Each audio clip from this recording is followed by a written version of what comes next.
Private sector में जो mines लिया है उनको भी लाभ मिलेगा। वैसा ही जो अलग अलग प्राइवेट सेक्टर का माइंस जो भी लिया है उनको आने वाले दिन में स्टेट गवर्नमेंट सेंट्रल गवर्नमेंट का क्लियरेंस लाने में भी पीएमयू प्रयास करेंगे। मेरा सेकंड सप्लीमेंट्री क्वेश्चन है, जो ये कमर्शियल एक्टिविटी के बाद 131 कोल ब्लॉक में इसमें डायरेक्ट इनडायरेक्ट कितना रोजगार मिला हुआ है? अध्यक्ष जी, आज भारत में लगभग इस माइनिंग सेक्टर में 4 लाख से ज़्यादा लोग इसमें काम करते हैं। उनके लगातार इस एम्प्लॉयमेंट जनरेशन के लिए लोकल वालों को देने के लिए सरकार के द्वारा लगातार हम प्रयास कर रही है।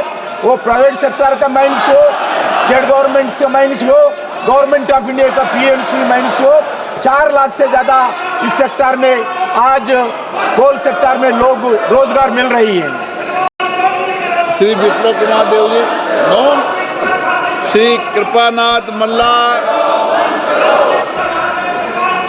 सर, मेरा क्वेश्चन है कि भारत सरकार क्रिटिकल मिनरल में आत्मनिर्भरता को बढ़ावा देने के लिए क्या कदम उठा रही है? आदरणीय अध्यक्ष जी, आज क्रिटिकल मिनरल सिर्फ भारत के नहीं है, सारी दुनिया का एक बड़ा डिमांड है। क्रिटिकल मिनरल आज ग्रीन एनर्जी के साथ जाते हैं और इसके लिए जो जैसे दुनिया के क्लीन एनर्जी और इलेक्ट्रिक मोबिलिटी के और बढ़ रही है, लिथियम हो, कोबाल्ट हो, निकल हो, ग्राफाइट हो, अरे रेयर अर्थ एलिमेंट्स हो, हम इसके दृष्टिकोण से हम आगे बढ़ रही है। हमें अभी critical mineral mission Narendra Modi ji के नेतृत्व में भारत सरकार आजाद के बाद पहली बार मिनरल के दृष्टिकोण से क्रिटिकल मिनरल का मिशन घोषित किया है। इसके द्वारा लगभग 32,000 करोड़ हम इस क्रिटिकल मिनरल को पाने के लिए भारत सरकार खर्च करने वाले हैं। और जियोलॉजिकल सर्वे ऑफ इंडिया के दृष्टिकोण से 195 क्रिटिकल मिनरल एक्सप्लोरेशन प्रोजेक्ट्स शुरू किया है। 2025-26 में 227 नए प्रोजेक्ट शुरू करने वाले हैं। नेशनल मिनरल एक्सप्लोरेशन ट्रस्ट द्वारा भी इस क्रिटिकल मिनरल को हम बढ़ावा दे रहे हैं। Not only in India, Bharat सरकार के द्वारा आज विदेश में जाकर क्रिटिकल मिनरल्स का एक्सप्लोरेशन करना, माइनिंग करने के लिए नरेंद्र मोदी जी सरकार पहली बार काम कर रही है। क्योंकि आज क्रिटिकल मिनरल सभी हम इंपोर्ट करते हैं ज़्यादा से ज़्यादा। आज जो इलेक्ट्रिकल व्हीकल्स हो, आज सेलफोन्स का हो, अलग अलग सेक्टर में क्रिटिकल मिनरल्स जरूरी है। इसके लिए पहली बार भारत सरकार इस मिशन के द्वारा देश में आत्मनिर्भर भारत बनाने के लिए हम प्रयास कर रही है। Now Shri Krishna. Thank you, sir. Andhra Pradesh has a lot of mineral deposits, sir. 93% of the barytes is explored from Andhra Pradesh, and 90% of the limestone is explored from Andhra Pradesh, sir. And as you mentioned just now, critical minerals is also been explored in Andhra Pradesh, sir. But unfortunately, even 10 years after the bifurcation of the state, still we don't have the Geological Survey of India state unit in Andhra Pradesh, sir. So this GSI will help in better data collection, will help in better center-state coordination, will help in mineral assessment, will help in mineral exploration, sir. So my question through you is, sir, is central government looking at establishing Geological Survey of India permanent regional office in Andhra Pradesh? If so, by when? आदरणीय अध्यक्ष जी, critical mineral का आज भारत में नहीं था। पहली बार नरेंद्र मोदी जी सरकार critical mineral को 24 क्रिटिकल मिनरल के नाते घोषणा किया है, पहली बार। और दूसरा विषय है जो इंपोर्ट करते थे, क्योंकि कुछ क्रिटिकल मिनरल्स 100% विदेशों के ऊपर डिपेंडेंट है। इसका डिपेंडेंट को दृष्टिकोण देखते हुए जो इंपोर्ट करते हैं पूरा 100% ड्यूटी फ्री इंपोर्ट किया है नरेंद्र मोदी जी सरकार बजट में। आज 24 क्रिटिकल मिनरल पे कोई ड्यूटी नहीं है। अभी हम इस क्रिटिकल मिनरल के दृष्टिकोण से नया नया कदम उठा रहे हैं। जैसे आदरणीय संसद जी पूछे हैं, जो जीएसआई का अभी को बहुत खुशी की बात है, जीएसआई इस साल 175 इयर्स का सेलिब्रेशंस कर रही है। दुनिया में जो जियोलॉजिकल सर्वे ऑफ इंडिया सबसे बड़े संस्था है, भारत का लगभग 10,000 लोग कर्मचारी इंजीनियर साइंटिस्ट जीएसए में काम करते हैं। इस साल 175 इयर्स का सेलिब्रेशन मोदी जी के नेतृत्व में देश भर में हम कर रहे हैं। इसी दृष्टिकोण से जो आंध्र प्रदेश का ऑफिस का बात कर रहे हैं, बिल्कुल हम आपसे बातचीत करके, स्टेट गवर्नमेंट से बातचीत करके अभी हम कैंप ऑफिस जरूर विजयवाड़ा में शुरू करेंगे। प्रश्नकाल समाप्त। मान्य सदस्यगण, मुझे कई मान्य सदस्यों द्वारा कुछ विषयों पर स्थगन प्रस्ताव की सूचना प्राप्त हुई है। मैंने स्थगन प्रस्ताव की किसी सूचना की अनुमति नहीं दी गई है। जिन लोगों के स्थगन प्रस्ताव की सूचना आई है वो श्री राजेश रंजन, श्री मनीष तिवारी, गौरव गोगोई, सौगत राय जी। सौगत राय जी रोज लगाते हैं और मनीष तिवारी जी भी डेली एक विषय पर लगाते हैं। राजकुमार रोहत, सप्तगिरी उल्का जी, कोडी कोनल सुरेश, मणिकम टेगोर, शफी परिमल, विजय कुमार, धर्मेंद्र यादव, नीरज मौर्य, केसी वेणुगोपाल और बेनी बेनन।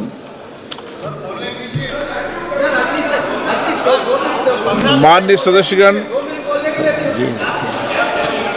आज सभा पटल पर एक मिनट बैठिए।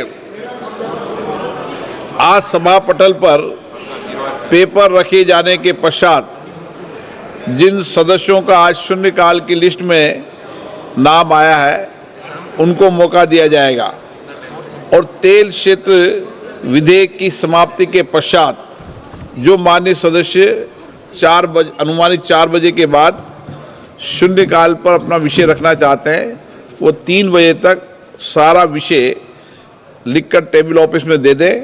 मैं उचित समझूंगा तो 3 बजे बाद सभी मान्य सदस्यों को शून्यकाल पे अवसर दिया जाएगा। सभा पटल पर रखे जाने वाले पत्र, आइटम नंबर 2,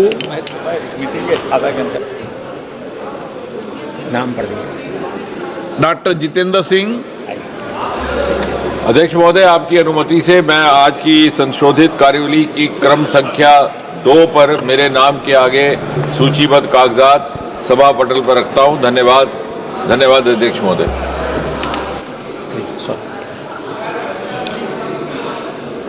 आइटम नंबर 3, नाम पढ़िए सर। नाम Shri Jitin Prasad ji. Chairman sir, with your permission, I rise to lay the papers listed against my name at serial number 3 in today's revised list of business.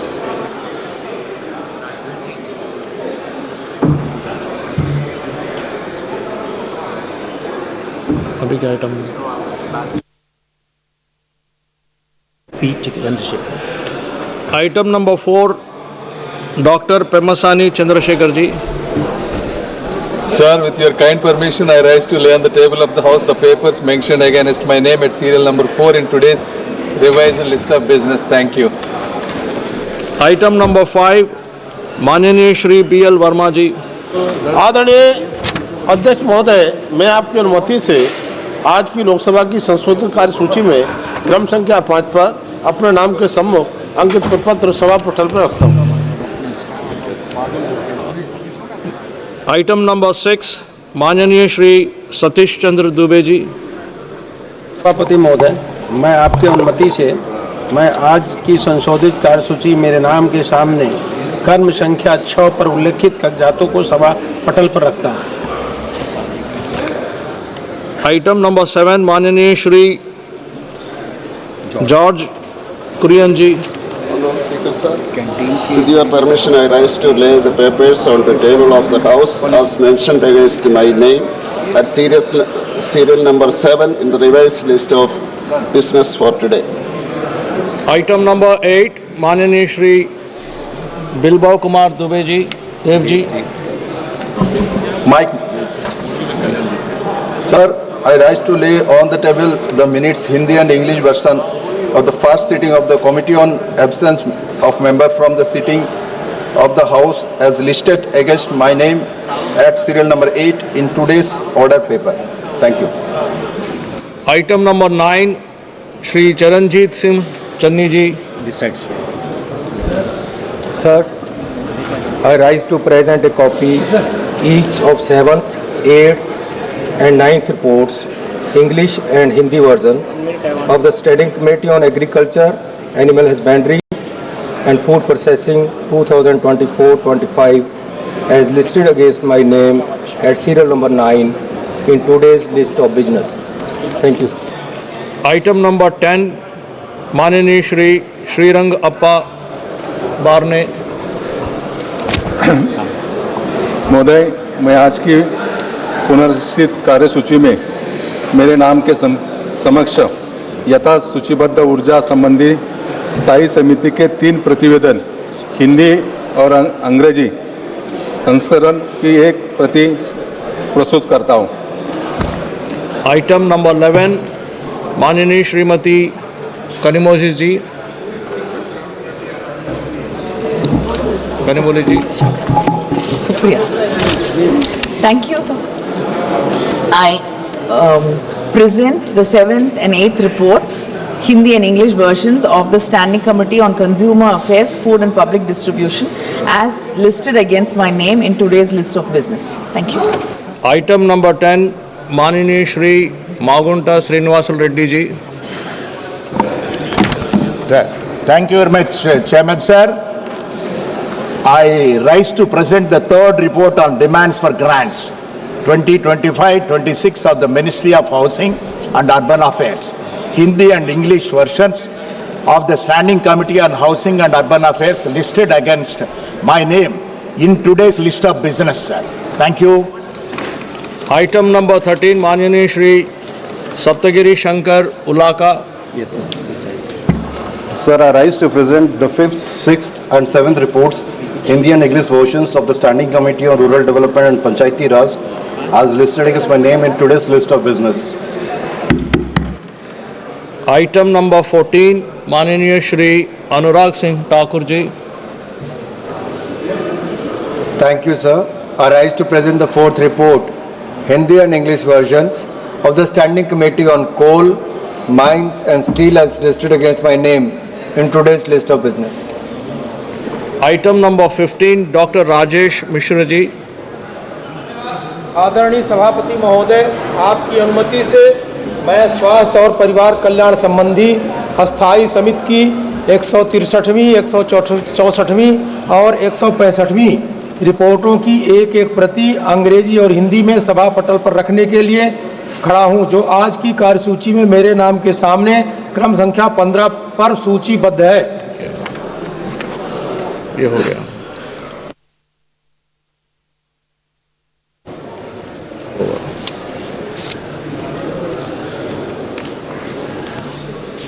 Item number 16, Manini Shri Arjun Ram Meghwal ji.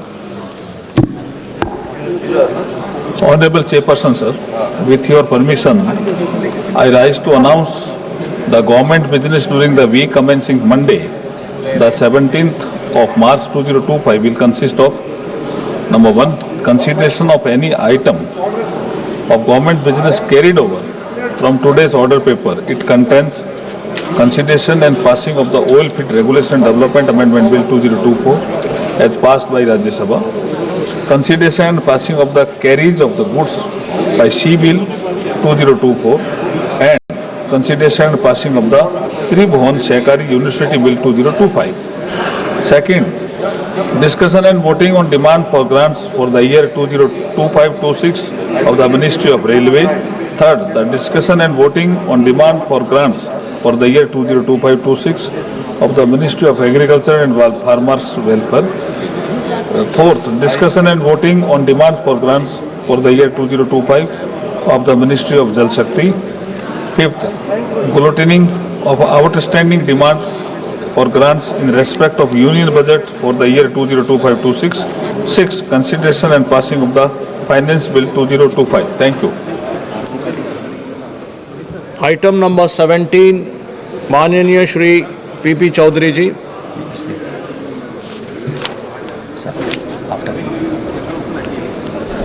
Sir, I rise to move that this House do recommend to Rajya Sabha that Rajya Sabha do appoint one member of Rajya Sabha to the Joint Committee on Constitution, 129th Amendment Bill 2024 and the Union Territories Laws Amendment Bill 2024 in the vacancy caused by the resignation of Sri Vijay Sai Reddy from Rajya Sabha and communicate to this House the name of the members so appointed by Rajya Sabha to the Joint Committee. प्रश्न ये है कि Shri PP Chaudhary जी द्वारा प्रस्तुत प्रस्ताव को स्वीकृत किया जाए। जो सदस्य प्रस्ताव के पक्ष में हैं वो हाँ कहें, जो सदस्य प्रस्ताव के विपक्ष में हैं वो ना कहें। मेरे विचार में निर्णय हाँ वालों के पक्ष में हुआ, हाँ वालों के पक्ष में हुआ, प्रस्ताव स्वीकृत हुआ।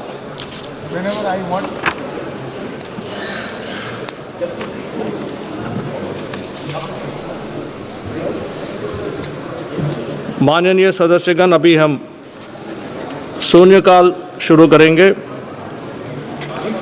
सीरियल नंबर 1 माननीय श्री संजय उत्तमराव देशमुख। या अध्यक्ष महोदय, यवतमाळ हे विदर्भातील एक महत्त्वाचे शहर असून हे जिल्ह्याचे मुख्य व्यापाराचे ठिकाण आहे। येथे दररोज हजारो वाहने ये जा करतात। वाहतूक यवतमाळ येथील संविधान चौक ते आसपासच्या परिसरात मागच्या वर्षी 100पेक्षा जास्त अपघाताची नोंद झाली। त्यामध्ये अनेक निष्पाप नागरिकांना आपला जीव गमवावा लागला। आतापर्यंत अनेक जण गंभीर जखमी झाले आहेत। हे सर्व अपघात रस्त्याची अपुरी व्यवस्था, अपुरी क्षमता, नियोजनाचा अभाव, वाहतूक कोंडी या समस्यामुळे वाढल्या आहेत। म्हणूनच यवतमाळ शहरातील मुख्य रस्त्यावरील संविधान चौक या भागात वाहतूक सुरळीत करण्यासाठी आणि अपघाताची संख्या कमी करण्यासाठी येथे नव्या ब्रिजची खूप गरज आहे। म्हणून अध्यक्ष महोदय, मी आपल्यामार्फत माननीय श्री गडकरी साहेबांना विनंती करतो की यवतमाळ शहरात चिंतामणी पेट्रोल पंप पासून ते पांढरकवडा रोडवरील स्मशानभूमीपर्यंत एक फ्लायओव्हरची ब्रिज करावा अशी विनंती करतो। अध्यक्ष महोदय, वाशिम शहरातून जाणारा NH 161 हा महामार्ग असून या मार्गाचे 2 लेनचे काम सध्या सुरू आहे। परंतु मंत्री महोदय यांनी मार्ग 4 लेनचा सिमेंट कॉन्क्रीट करू असे आश्वासन दिले होते, पण सध्या या मार्गाच्या 2 लेनचेच काम सुरू असून आपल्यामार्फत सरकारकडे विनंती करतो की वाशिम शहरातून जाणारा हा रस्ता 4 लेनचा करण्यात यावा व तेथील जनतेची प्रचंड मागणी पूर्ण करावी। अध्यक्ष महोदय, आपल्या देशाला स्वातंत्र्य मिळून 75 वर्षाच्या वर झाले, परंतु पिंपळगाव ते दारगाव तालुका कारंजा जिल्हा वाशिम येथील ग्रामीण रस्ता अनेक वर्षापासून वन विभागाच्या आडेल तट्टू धोरणामुळे गेल्या अनेक वर्षापासून प्रलंबित आहे। अनेक विद्यार्थी शाळेत जाण्यासाठी 15 किलोमीटर पायी जावं लागते। रस्ताच नसल्यामुळे कोणतेही वाहने त्या ठिकाणी त्या ग्रामीण भागामध्ये पोहोचू शकत नाही व तेथील जनतेची विद्यार्थ्यांनी घेऊन मोर्चा काढला, आंदोलन केलं, त्या ठिकाणी सभा घेतल्या, परंतु त्या ठिकाणी अजूनही रस्त्याची दुरुस्ती किंवा रस्ता करण्यात आलेला नाही। दिग्रस शहरासाठी दिग्रस ते पुसद बायपास कामाबाबत रस्त्याच्या जमिनीचे अधिग्रहण झालेले आहे, परंतु त्या ठिकाणी त्या बजेटमध्ये तरतूद न झाल्यामुळे दिग्रस ते पुसद बायपास सुद्धा तसाच अडकून पडलेला आहे। मंत्री महोदयांना माझी विनंती आहे की या रस्त्याच्या कामाच्या बाबतीत आर्थिक तरतूद करण्यात यावी ही विनंती। थँक्यू। माननीय doctor Namdev Kishan ji.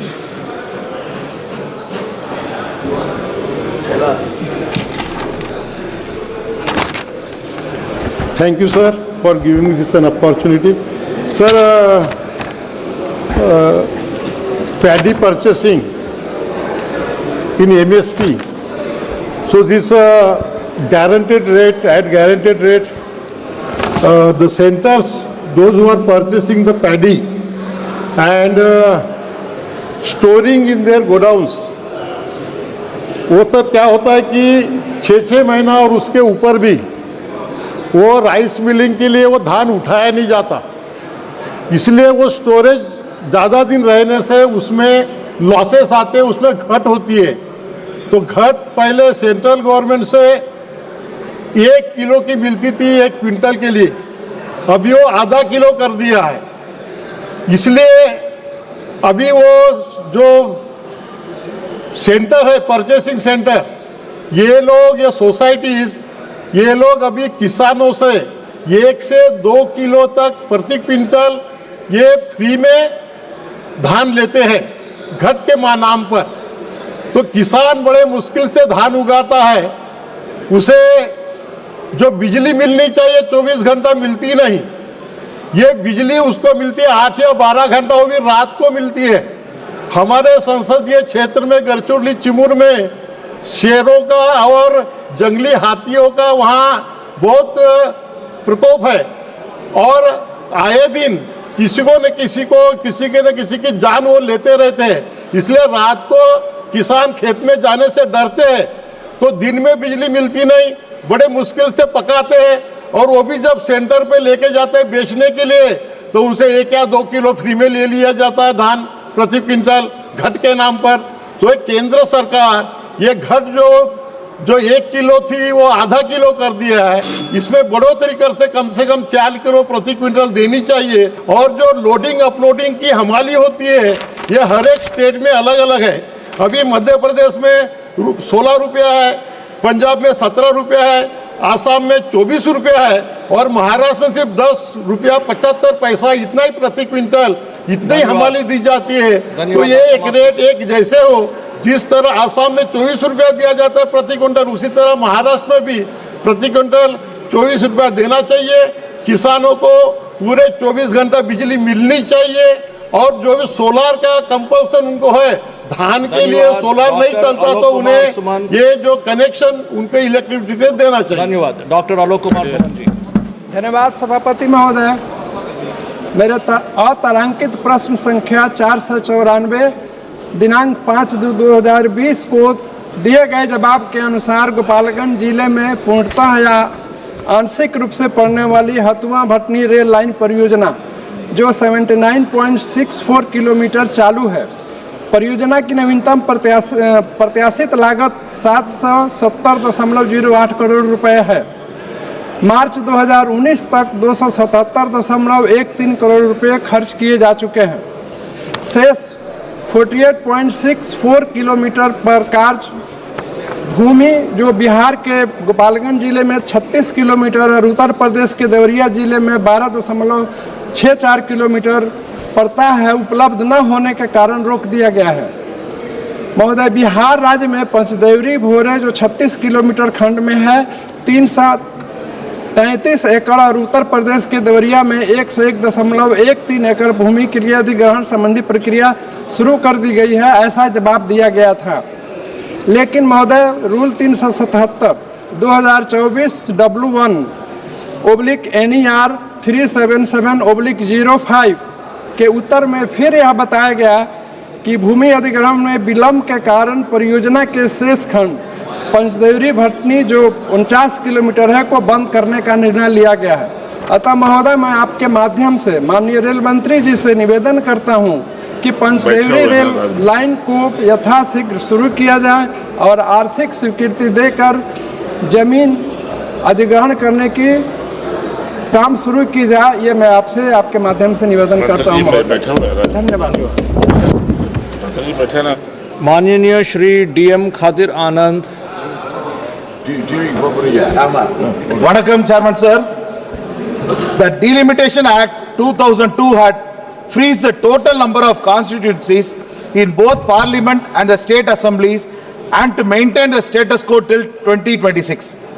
This was done mainly as the states which had implemented family planning widely like Tamil Nadu, Kerala, Punjab would stand to lose many parliamentary seats, and states have not implemented family planning programs like Uttar Pradesh, Bihar, Rajasthan would gain more seats, sir. I rise to bring to the attention of this House a matter of grave concern that threatens the federal spirit of a democracy. The impending delimitation exercise which disproportionately penalizes progressive states like Tamil Nadu, which rewarding those who have failed to control their population in the last 3 decades. The union government's approach to the delimitation is not clear and disregards the sustained efforts of Tamil Nadu in population control, economic growth and equitable development. Based on the current population, the reorganization of Lok Sabha constituencies, there is a possibility of a loss of seats in Tamil Nadu. The union government has no clarity or any assurance regarding this issue so far. Sir, the Tamil Nadu under Dravidian model rule has been the most successful state in implementing effective family planning policies and ensuring socio-economic process. Namirvar, Namakirvar till 1980s, in 1990s, and at present, Namirvar, Namakku Oruvar as a result of his birth control approach. Tamil Nadu's population growth has been significantly controlled compared to the North Indian states, sir. Insisting population figures only for delimitation is totally unfair and injustice to Tamil Nadu. It is my humble request that in the delimitation process, the government should consider the performances of the states and vital indices like GSDP, per capita income, GER, doctors, hospitals and medical infrastructure, energy generation, road infrastructure, agricultural productivity, export earnings and overall achievements, and not the population statistics alone. One of the fundamental ideas of our constitution is the cooperative federal system of India. We, the people of Tamil Nadu, have been fighting for years to establish the rights of Tamil Nadu and protect the interests of the Tamil people. The recent all-party resolution passed by our Honorable Chief Minister urging the centre to the 1971 census for delimitation is a testament to the state's united opposition for this unfair move. The union government must respect the voice of the people and state that have worked diligently for the national progress rather than impose one-size-fits-all approach that undermines Tamil Nadu's rightful stand in the Indian Union. Sir, delimitation should not become a secret weapon to the weakened progressive states that have contributed immensely to the country's progress. The union government should ensure a fair and equitable representation of MPs and MLAs for all the states in parliament and the state assemblies to Shri Dharmendra Yadav ji,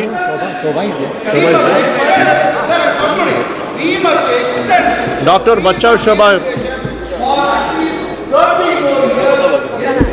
Yes, madam, your mic is on. Please speak. धन्यवाद अध्यक्ष महोदय, आपण मला बोलण्याची संधी दिली.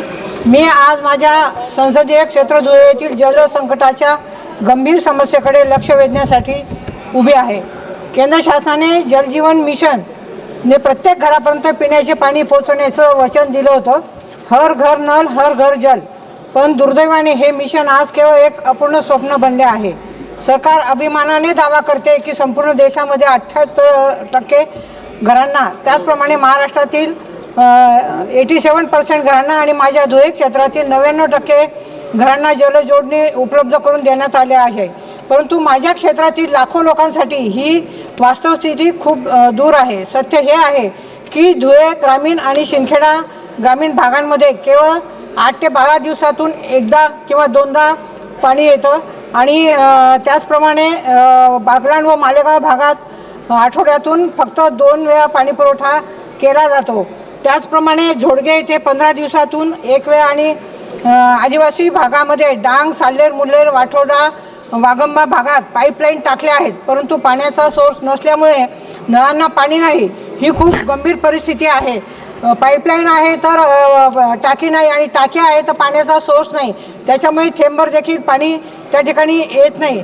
मला या ठिकाणी सांगावंसं वाटतं की तुटलेल्या पाईपलाईन, अपूर्ण पायाभूत सुविधा आणि कोरडे नळ हे अकार्यक्षम व्यवस्थेचे जिवंत पुरावे आहेत. मला आपल्या संविधानाच्या अनुच्छेद 21 अंतर्गत पाणी जीवनाच्या अधिकाराचा अविभाज्य भाग आहे. माननीय अध्यक्ष महोदय, मी आपल्या माध्यमातून सरकारला विनंती करते की या जलसंकटाच्या निवारणासाठी जलजीवन मिशनच्या कामांचे संपूर्णपणे ऑडिट करून चौकशी करावी व अपूर्ण कामे पूर्ण करण्यासाठी सुधारित कामांसाठी बजेट तरतूद करण्यात यावी आणि जे काही अपूर्ण कामं राहिलेले आहेत अध्यक्ष महोदय, साधारणतः 50% अपूर्ण कामं ज्या जलजीवन मिशनच्या माध्यमातून राहिलेले आहे ते पूर्ण करण्यात यावं आणि या योजनेचा लाभ गरीब आदिवासी भागातील जे काही नागरिक आहेत त्यांना मिळवून देण्यात यावा. धन्यवाद अध्यक्ष महोदय. धन्यवाद. श्री धर्मेंद्र यादव जी. बहुत बहुत धन्यवाद सभापति जी. सभापति जी, आज आपके माध्यम से देश की सरकार के सामने और देश के साथ साथ कई प्रांतों की सरकारों के भी सामने समाज के उन सबसे ज़्यादा मजबूर लोगों की आवाज़ उठाना चाहता हूँ जिनको हम लोग संविदा कर्मियों के नाम से जानते हैं. सभापति जी, अभी पिछले दिनों केरल की आवाज़ उठी आशा बहुओं की और उसी तरह के हालात पूरे देश के अंदर हैं. अगर हम केवल उत्तर प्रदेश की बात करें सभापति जी, तो आशा बहुएं अकेले 4 लाख इनको केवल रजिस्ट्रेशन के लिए 2,000 रुपये मिलते हैं और 600 रुपये पर केस मिलते हैं. रोजगार सेवक लगभग 40,000 केवल 8850 रुपये. शिक्षा मित्र 1,48,000 इनका मानदेय केवल 10,000. आंगनबाड़ी और शाखाएँ और उनकी आंगनबाड़ी कार्यकर्ती लगभग 7.5 लाख और इनको मानदेय मिलता है केवल 5,000 और 2700. इसी तरह से अनुदेशक लगभग 40,000, मानदेय केवल 8700. इसी तरह से पंचायत सहायक लगभग 40,000, मानदेय केवल 5,000. इसी तरह से रसोईया 3,76,796 और मानदेय केवल 2,000. ग्रामीण चौकीदारों की अलग समस्या. सभापति जी, मैं आपके माध्यम से केंद्र की सरकार जिसने लगातार वादे किए रोजगार देने के, लगातार भाषण चलते हैं 5वीं अर्थव्यवस्था के, आखिर ये अर्थव्यवस्था, आखिर ये इतना जो देश के अंदर संपन्नता जो डंका बजा रहे हैं बीजेपी के लोग, जो बातें करते हैं बड़ी बड़ी, जो बातें करते हैं डबल इंजन की, जो बातें करते हैं दुनिया में सबसे बेहतर इकोनॉमी की. मैं पूछना चाहता हूं, अकेले उत्तर प्रदेश के अंदर लगभग 18 लाख कर्मचारियों का ये हाल है. अगर इसी रेशियो में देखेंगे तो पूरे देश के अंदर लगभग 1 करोड़ से भी ज्यादा कर्मचारियों की दुर्दशा है. और साथ ही साथ सभापति जी, आश्चर्य इस बात का है, इसमें कहीं भी बाबा साहब भीमराव अंबेडकर जी के बनाए हुए संविधान में जो हमें रिजर्वेशन मिलना चाहिए दलित भाइयों को, जो रिजर्वेशन मिलना चाहिए पिछड़ों को, कहीं उसका कोई प्रावधान नहीं है. दिन नित नए षड्यंत्र, कैसे रिजर्वेशन को खत्म करें. रिजर्वेशन अगर सीधे खत्म नहीं कर पा रहे हैं तो आउटसोर्सिंग के माध्यम से खत्म कर दें. आउटसोर्सिंग कर्मचारियों का इतना शोषण हो रहा है सभापति जी कि मनचाही एजेंसियां हायर हो रही हैं. वो एजेंसियां अगर 10,000 रुपए सरकार पेमेंट करती है तो 3,000 से ज्यादा पेमेंट कर्मचारियों तक नहीं जाता है. सभापति 1 मिनट लेंगे बस, बहुत महत्वपूर्ण सभापति जी. इसलिए आपके माध्यम से मेरी मांग है, इन तमाम संविदा कर्मचारियों को सरकारी कर्मचारियों को दर्जा मिले, इन कर्मचारियों की भर्ती में आरक्षण हो, इन कर्मचारियों की भर्ती के लिए जो सुविधाएं हैं उनके कल्याण की, परिवार की, ईपीएफ से लेकर तमाम सुविधाएं, वो सुविधाएं मिलनी चाहिए. सभापति जी, इस बात से आप सोचिए, अकेले उत्तर प्रदेश के अंदर 1500 से ज्यादा शिक्षा मित्रों ने आत्महत्या की है. बैठे रक्षा मंत्री जी. धन्यवाद सभापति महोदय. धन्यवाद. आप बैठिएगा प्लीज, आप बैठिएगा प्लीज, आप बैठिएगा. सभापति महोदय, मैं जिस दिन से इस पार्लियामेंट में आया हूं, मैं लगातार एक मुद्दे के बारे में इस सदन का ध्यान आकृष्ट करते रहा हूं और सरकार को हमेशा जगाता रहा हूं. 1951 में जब हमारे यहाँ जनगणना हुई संथाल परगना, जहां से कि मैं सांसद हूं, और ये डिलिमिटेशन का विषय जो डीएमके के मित्र हमेशा लगातार उठाते हैं, उनके लिए ज्यादा सोचने वाली बात है कि 1951 में हमारे यहाँ आदिवासियों की संख्या 45% थी. मानिकम टैगोर जी, हंसने वाली बात नहीं है, सीरियसली सोचिए जरा. और जब 2011 की जनगणना हुई संथाल परगना में, आदिवासियों की जनसंख्या केवल और केवल 28% है. मुसलमान की जनसंख्या जो 9% थी 1951 में, आज 2011 की जनगणना के बाद वो 24% है. ये हिंदू मुसलमान का सवाल नहीं है, पूरे देश भर में मुसलमानों की संख्या 4% बढ़ी है, लेकिन हमारे संथाल परगना में वो जनसंख्या 15% बढ़ी है.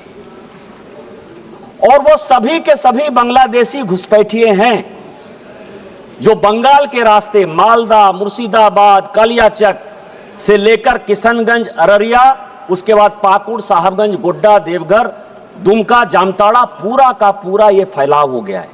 हम बाबा साहब अंबेडकर की बात करते हैं और मैं आपको बताऊं सभापति महोदय, इस सदन के लिए आज डीएमके और तमिलनाडु पूरे अपोजिशन की बैठक कर रहा है और हमारे भी मुख्यमंत्री जा रहे हैं वहां। डिलिमिटेशन जो है कैसे होगा, डिलिमिटेशन किस प्रकार से करना है, लेकिन कभी भी इस पार्लियामेंट में इसकी चर्चा नहीं हुई कि 2008 का डिलिमिटेशन हमारे झारखंड में नहीं हुआ है। इस देश में झारखंड नहीं है, हमारा ही राज्य एक ऐसा है जिसमें कि 2008 का डिलिमिटेशन नहीं हुआ। और क्यों नहीं हुआ? इसीलिए नहीं हुआ कि यदि डिलिमिटेशन हो जाता तो आदिवासियों की 1 लोकसभा की सीट और आदिवासियों की 3 विधानसभा की सीट कम हो जाती। यही कुलदीप सिंह का रिपोर्ट है डिलिमिटेशन कमीशन का।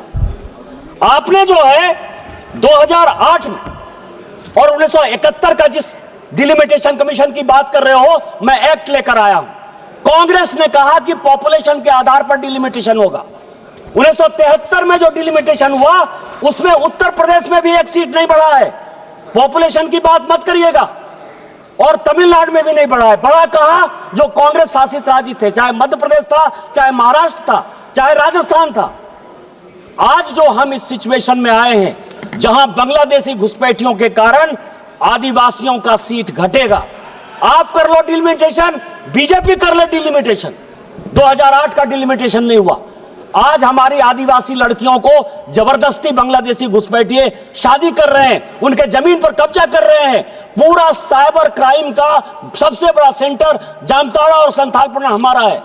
इसलिए आपके माध्यम से इस सदन का ध्यान आकृष्ट करते हुए भारत सरकार से मेरा आग्रह है कि जब डिलिमिटेशन करेंगे तो बांग्लादेशी घुसपैठियों को हटाकर ही डिलिमिटेशन करिए। आर्टिकल 342 से लेकर 345 तक आदिवासियों की सुरक्षा के लिए शेड्यूल 5, शेड्यूल 6 और शेड्यूल 7 के डिस्ट्रिक्ट के लिए जो अधिकार दिए गए हैं, उसके अधिकार के आधार पर आदिवासियों की लड़कियों की शादी किसी आधार पर मुस्लिम में नहीं हो, उनकी संस्कृति नहीं बदले। और 355 के आधार पर यदि राष्ट्रपति शासन आप लागू कर सकते हो या इस पूरे एरिया को हटाकर यदि एक प्रदेश बना सकते हो तो आप उसको बनाइए। आपने मुझे वक्त दिया। जय हिंद, जय भारत। श्री रुद्र नारायण पानी जी नेक्स्ट। श्री रुद्र नारायण पानी जी। में नवनिर्मित बूढ़ापंक, परजंग, कामाख्या नगर, सुकिंदा रोड रेल लाइन पर सवारी गाड़ी चलाए जाने हेतु मांग करते हुए यह मामला मैं उठा रहा हूं। लगभग 2 साल हो गया इस लाइन में मालगाड़ी चल रहा है। महोदय, 1997 में जब रामविलास पासवान जी रेल मंत्री थे, इस लाइन का शुभ शिलान्यास किया गया था। लोगों ने लगभग 25 साल पहले बहुत ही कम मूल्य में जमीन दे दिए थे। स्वाभाविक रूप से उस समय उनके मन में यह सपना था कि कभी उनके गांव के रास्ते सवारी गाड़ी चलेगी, लंबी दूरी की एक्सप्रेस ट्रेनें भी चलेगी। लेकिन 2 साल हो गया, यह सपना पूरा हो नहीं पाया है। यद्यपि मालगाड़ी चल रहा है, अब तक कोई सवारी गाड़ी नहीं चलाई जा रही है। मैंने इस आशय में संसद में मांग किया था, तब बताया गया था कि यह लाइन फ्रेट कॉरिडोर नॉर्म में बनाया गया है। मगर लोक कल्याणकारी राष्ट्र में किसी भी नॉर्म में पटरी बनाए क्यों न जाए, उसमें सवारी गाड़ी चलाए जाने में कोई असुविधा नहीं होनी चाहिए। मेरा सरकार से, माननीय रेल मंत्री जी जो हमारे उड़ीसा से आते हैं, उनसे करबद्ध प्रार्थना है कि अविलंब अनुगुल से बूढ़ापंख, परजंग, कामाख्या नगर, भुवन, सुकिंदा रोड होके जाजपुर रोड तक सवारी गाड़ी चलाई जाए।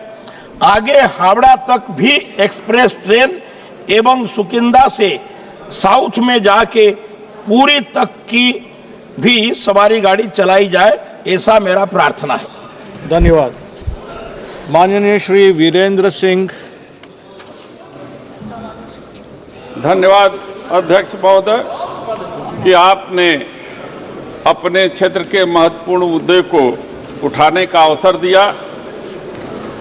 भारत सरकार तकनीकी और कौशल विकास के क्षेत्र में कई कार्यक्रम रोजगार पूरक चलाने का प्रयास कर रही है, लेकिन हमारे लोकसभा क्षेत्र चंदौली में महेंद्र पॉलिटेक्निक कॉलेज, जो सबसे पुराना कॉलेज है, उसकी स्थिति बड़ी दयनीय है और वहां पर सारे इंफ्रास्ट्रक्चर खत्म हो चुके हैं। मैं आपका ध्यान अपने क्षेत्र में, जब समाजवादी पार्टी के मुखिया माननीय अखिलेश यादव जी ने स्वीकृत किया था मेडिकल कॉलेज, बाबा कीनाराम मेडिकल कॉलेज, आज तक वहां पे मूलभूत सुविधाएं नहीं है, न डॉक्टर अच्छे हैं, न जांच हो पाती है, इसलिए वहां हमारे क्षेत्र के लोगों को पूरा लाभ नहीं मिल पाता है। मैं आपके माध्यम से देश के सबसे महत्वपूर्ण संस्थान पंडित मदन मोहन मालवीय जी द्वारा बनाए गए काशी हिंदू विश्वविद्यालय की तरफ आकर्षित करना चाहता हूं कि 5 वर्ष से अधिक समय हो गए और वहां पर अभी तक एग्जीक्यूटिव काउंसिल का गठन नहीं हुआ, जिसके कारण एकल आदेश से माननीय कुलपति ने सारे आदेश लिए हैं, नियुक्ति से लेकर डेवलपमेंट से लेकर के, यहां तक कि माननीय शिक्षा मंत्री जी कई बार गए, उन्होंने एम्स का दर्जा देने के लिए बात कही, लेकिन न तो कर्मचारियों के लिए कोई सुविधा हो पाई, न देखिए अध्यक्ष जी, आप विसंगति मत करिए, उधर आप जो है कि आप टाइम देते हैं हमको 2 मिनट भी नहीं दे रहे हैं, इसलिए आप हमको पूरा मैं अपनी मांग तो कर लूं। खत्म करें, खत्म मांग कर लीजिए, आप मांग तो कर लो। 1 सेकंड मैडम, मांग कर लीजिए, मांग खत्म कर लो।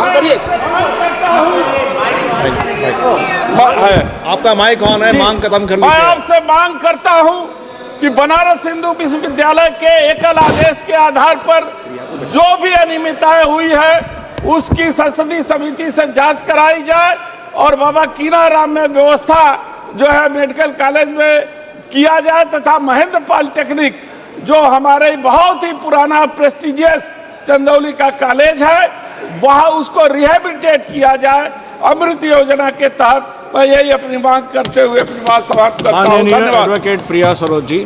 धन्यवाद माननीय सभापति जी। मैं आपका ध्यान उत्तर रेलवे के मणियाहू रेलवे स्टेशन, जिला जौनपुर, उत्तर प्रदेश में स्थित रेलवे फाटक 9 SPL की ओर दिलाना चाहती हूँ। यह फाटक मणियाहू मिर्ज़ापुर राष्ट्रीय राजमार्ग पर स्थित है। इस फाटक से बनारस, मछली शहर, मिर्ज़ापुर, वाराणसी, जौनपुर और जलालपुर आने जाने वाले लोग और वाहनों को गुजरना पड़ता है। यहाँ अक्सर भारी जाम लगता है, जिससे आम लोगों को बड़ी परेशानी होती है। एम्बुलेंस, मरीजों, स्कूली बच्चों और पैदल चलने वाले लोग को भी मुश्किलों का सामना करना पड़ता है। चारों ओर से सड़क मिलती है, जिससे जाम की समस्या और बढ़ जाती है। अंत में मैं माननीय रेल मंत्री जी से निवेदन करती हूं कि आम जनता की सुविधा के लिए इस रेलवे फाटक पर फ्लाई ओवर ब्रिज बनाने की कृपा करें, जिससे यातायात सुगम हो और लोग राहत महसूस करें। धन्यवाद सभापति जी। माननीय श्री तमिल सेल्वन तंगा जी। வணக்கம் சேர்மன் சார். தேனி பாராளுமன்றத்திலிருந்து வெற்றி பெற்று இன்னைக்கு பேசுறதுக்கு ஒரு வாய்ப்பு கிடைச்சதுக்கு முதல்ல நான் நன்றி சொல்லிக்கிறேன். எங்க தேனி பார்லிமெண்ட் தொகுதியினுடைய முக்கியமான கோரிக்கை திண்டுக்கல் சபரிமலைக்கு புதிய ட்ரெயின் ரூட் வேணும். இன்னைக்கு நடக்கிற நாடாளுமன்றத்தினுடைய எண்ணிக்கை 18வது நாடாளுமன்ற சபை. அங்க வெற்றி பெற்ற நபர்கள் அனைவரும் வைத்த கோரிக்கை திண்டுக்கல் சபரிமலைக்கு புதிய ட்ரெயின் ரூட் வேண்டும். அதோடு இல்லாமல் கேரளாவை சேர்ந்த நண்பர்களும் பாராளுமன்ற உறுப்பினர்களும் திண்டுக்கல் சபரிமலைக்கு புதிய ட்ரெயின் ரூட் வேண்டும் என்ற கோரிக்கை நீண்ட காலமாக இருந்து வருகிறது. அதனுடைய முக்கியத்துவம் என்னவென்றால், ஆண்டொன்றுக்கு 1 கோடி பக்தர்கள் சபரிமலைக்கு சென்று வருகிறார்கள். மாதம் ஒரு நாள் 5 லட்சம் பக்தர்கள் சபரிமலைக்கு சென்று வருகிறார்கள். திண்டுக்கல் சபரிமலைக்கு புதிய ட்ரெயின் ரூட் கொடுத்தால் காஷ்மீரிலிருந்து வருகிறவர்கள் தொடர்ச்சியாக சபரிமலைக்கு வருவதற்கு வாய்ப்பு இருக்கிறது. போக்குவரத்து நெரிசல் தடுக்கப்படுகிறது, விபத்துகள் தடுக்கப்படுகிறது, நேரம் அத்தியாவசியமாக குறைக்கப்படுகிறது. அதை கருத்தில் கொண்டு 100 வருடங்களாக இந்த கோரிக்கையை ஒன்றிய அரசு கவனத்தில் எடுத்து மாண்புமிகு பேரவைத் தலைவர்கள் இந்த திண்டுக்கல் சபரிமலை திட்டத்தை, புதிய ட்ரெயின் ரோடு திட்டத்தை கொண்டு வருவதற்கு ஆவணம் செய்யுமாறு கேட்டு அமர்கிறேன். Thank you. माननीय श्री राहुल कासवान. महोदय, मेरा आपसे कहना है सर कि फरवरी 2025 की 28 तारीख को राजस्थान के नॉर्थ वेस्ट पार्ट के ऊपर बहुत ज़बरदस्त ओलावृष्टि हुई. किसानों की सर फसल बिल्कुल तबाह हो गई. बहुत ऐसी ओलावृष्टि सालों साल में देखने को नहीं मिली. मेरे क्षेत्र के अंदर सर राजगढ़ तहसील के अंदर, तारानगर में, भानीपुरा में, नौहर में बहुत बुरा नुकसान किसानों को हुआ. सरकार, क्या मैं आपका ध्यान इस बात पर आकर्षित करना चाहता हूं कि सर स्पेशल गिरदावरी तो शुरू हो चुकी है, पर स्पेशल गिरदावरी के केस के अंदर सर बड़ी प्रॉब्लम इस बात को लेकर है कि एसडीआरएफ और एनडीआरएफ की गाइडलाइंस के अंदर 2 हेक्टेयर की कैपिंग लगा रखी है कि 2 हेक्टेयर से ऊपर हम नुकसान का भरपाई नहीं करेंगे. मैं आपके मार्फत से सर ये सरकार से निवेदन करना चाहता हूं कि इस 2 हेक्टेयर की कैपिंग को हटाया जाए. राजस्थान एक बहुत बड़ा क्षेत्र है सर. हमारा पर कैपिटा जो होल्डिंग है वो मोर देन 6 to 7 हेक्टेयर्स की आती है. तो मेरा आपके मार्फत से सर ये निवेदन कहेगा कि एसडीआरएफ की गाइडलाइंस को 2 हेक्टेयर से हटाकर कंप्लीट किसानों को मुआवजा दिया जाए. ए सर. बी, हम मिनिमम जो नुकसान देते हैं एसडीआरएफ और एनडीआरएफ में वो 17,000 रुपीज पर हेक्टेयर देते हैं. सर एक किसान के फसल 1-1 लाख रुपए की होती है सर हेक्टेयर के अंदर. और हमारा सर राजस्थान का क्षेत्र हम मौसम आधारित वर्षा के भरोसे ही खेती करते हैं. तो मेरे आपसे निवेदन रहेगा कि एसडीआरएफ और एनडीआरएफ की गाइडलाइंस में 2 चेंजेस किए जाएं. एक, कैपिंग को बढ़ाया जाए राजस्थान के परिप्रेक्ष्य में, और जो 17,000 का नुकसान दे रहे हो उस नुकसान को बढ़ाकर जो किसान का एक्चुअल नुकसान हुआ है वो नुकसान दिया जाए. सर साथ ही साथ में प्रधानमंत्री फसल बीमा योजना की गाइडलाइंस ये कहती थी कि किसान की अगर फसल कटी हुई है या खड़ी हुई है तब भी नुकसान होगा तो भी किसान को मुआवजा व्यक्तिगत रूप में किसान को क्लेम मिलेगा. पर 2023 के अंदर प्रधानमंत्री फसल बीमा योजनाओं की गाइडलाइंस में चेंज कर दिया गया. अब सर खड़ी हुई फसल को हम उसके इंडिविजुअल लॉस में काउंट नहीं करते हैं. तो मैं सरकार से निवेदन करूंगा पीएमएफबीआई की गाइडलाइंस को दोबारा से रिवाइज किया जाए और किसान की फसल खड़ी भी है और ओलावृष्टि के कारण नुकसान हुआ है तो उसका भी उसको मुआवजा दिया जाए, क्लेम दिया जाए, ताकि किसानों को उसका फायदा मिल सके. माननीय श्री विभू प्रसाद तराई जी.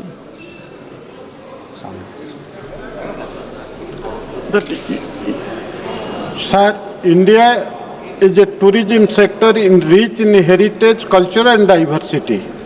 The crucial sector is the key driver of economic growth towards achieving the agenda for Viksit Bharat 2047.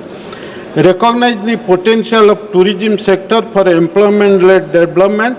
The union budget has allocated 2,541 crore rupees to enhance infrastructure, skill development and travel facilitation, which is praiseworthy. It is true that sector created 7.6 crore jobs in financial year 2023. Foreign exchange earnings reached $28 billion and India attained a rank of 14th worldwide in tourism receipts.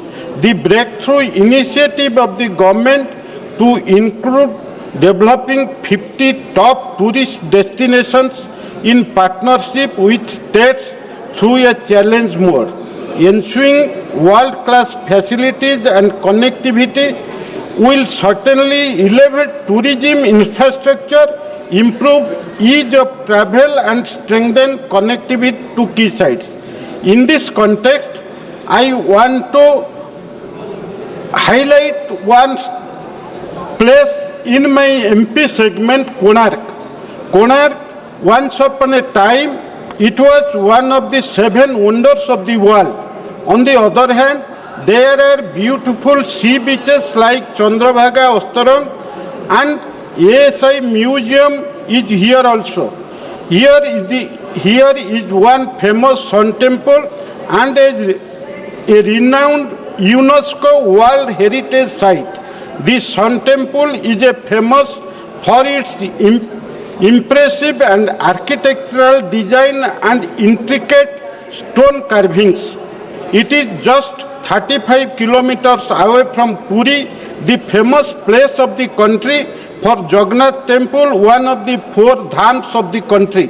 Recognize the deep cultural and spiritual significance of Puri and Konark, which is a good example of art and architecture. I would like to draw the attention of Honorable Union Minister of Tourism to consider inclusion of Puri and Konark within 50 top tourist destinations for the overall development of these sites, not only to attract tourists but also provide employment